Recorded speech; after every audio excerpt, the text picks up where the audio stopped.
I come from a country of roads, a place called the United States of America, where the roads tie together 3,000 miles of desert and mountain and valley.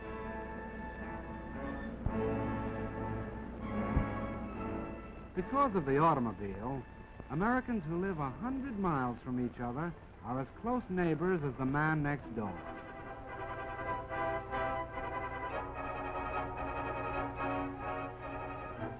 Long before my time, the look of the landscape was already changing.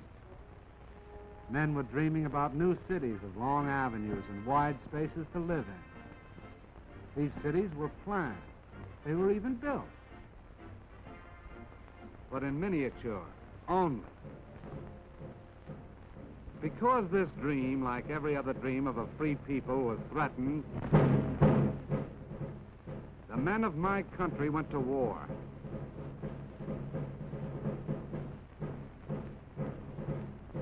The automobiles of the times of peace were stopped. They were stored away for the duration.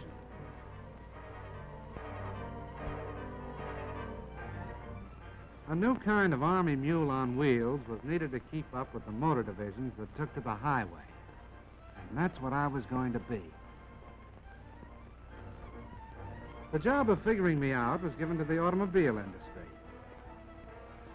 Every year, men like these had designed a new and more beautiful collection of cars. These new models were presented like debutantes at auto shows that were the social events of the season. In the hands of these experts, there was no telling just what I might turn out to be. A beautiful sedan, maybe, with all the gadgets and devices. A handsome roadster. Maybe a peacock. They worked on me and worked, and finally, here's what came out. Can this be an automobile, men wondered? Looks more like a four-wheel Beetle, one of them said.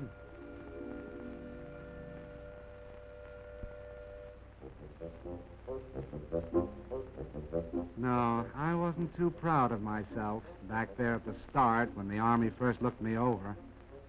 Then they sent me out on the road.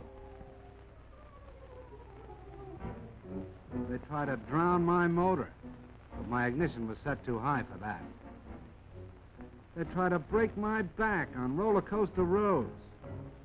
When I held together, it looked as if the Army and I might somehow get along, because they gave me a nickname. From the words general purpose, they took the G and the P. They called me Jeep. It sounded more like a noise than a name. Then it really began. I was sent out on maneuvers. This Army was getting tough. Could I keep up with them? Was I good enough? How did I know? All I could do was keep my fenders straight, my gears grinding, and hope for the best.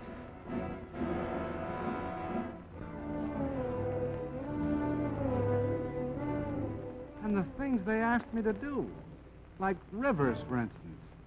I had to be light enough to cross water in my own canvas tarpaulin. Lucky I didn't weigh more than 2,200 pounds. And it was lucky that I wasn't any bigger than 11 feet long and 5 feet wide and 3 feet high. Because when the outfit took to the air, they expected me to go right along with them.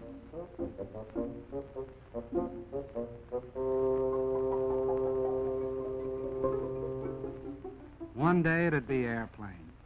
The next it'd be a transport glider. And if I wasn't riding in them, I was pulling them up into the sky. Lucky I was 60 horsepower strong.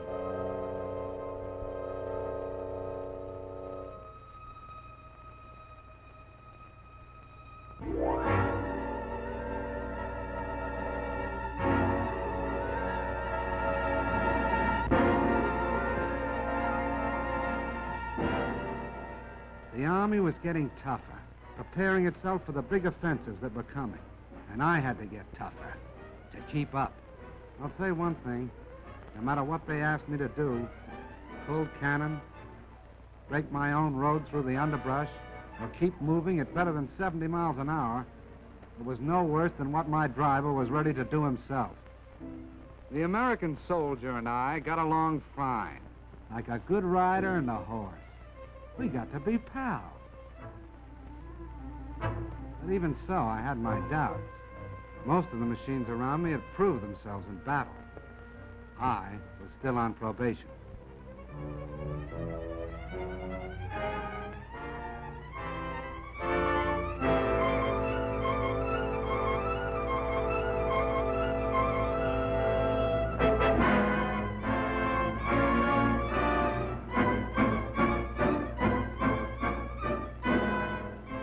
I did about everything a machine could do to stick with that army.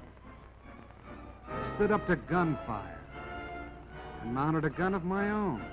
I laid down smoke to hide the tanks that followed. I helped out wherever I could.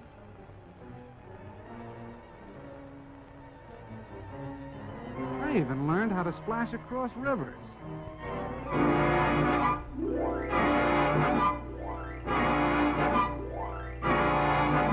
With a boat arrangement built around my middle. But I didn't know yet whether I was accepted until all of a sudden I found myself in mass production. It meant only one thing. I was a success. I was getting turned out one every 2 minutes. 30 Jeeps an hour. What do you think of that? All of a sudden, I found that I was a popular kind of character. I was marching right up there in front with the band. I was meeting movie stars, and we went out driving together. We sold war bonds right down the streets of Washington, D.C. itself. I was a success. I got all set to go traveling. They credited me up for shipment overseas to do the job I was built for.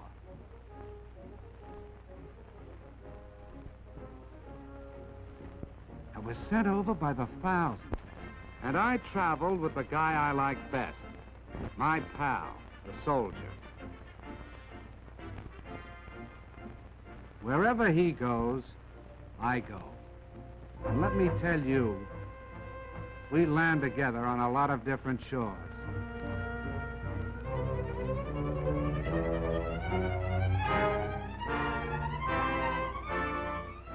I went to work in the South Sea Islands. I fought mud in North Africa. I went sightseeing in Egypt. And in China, I teamed up with General Stilwell, with General Chennault and his Flying Tigers. I kept from freezing up in Alaska and from boiling down in Timor. I traveled with General MacArthur in New Guinea. I was a success. I hobnobbed with famous people, like Wendell Willkie, with King George, and Queen Elizabeth. I went out with presidents. I was with Mr. Roosevelt in Casablanca. And I was part of the victory in North Africa. I was a success. But the thing that makes me a success most of all is this. I've made a friend. I mean the soldier. Wherever you see one of us, the other won't be far behind. And that goes for now, when we're fighting together, and for after the war, when we'll be building together. Because the rumor is going around that the Jeep is here to stay.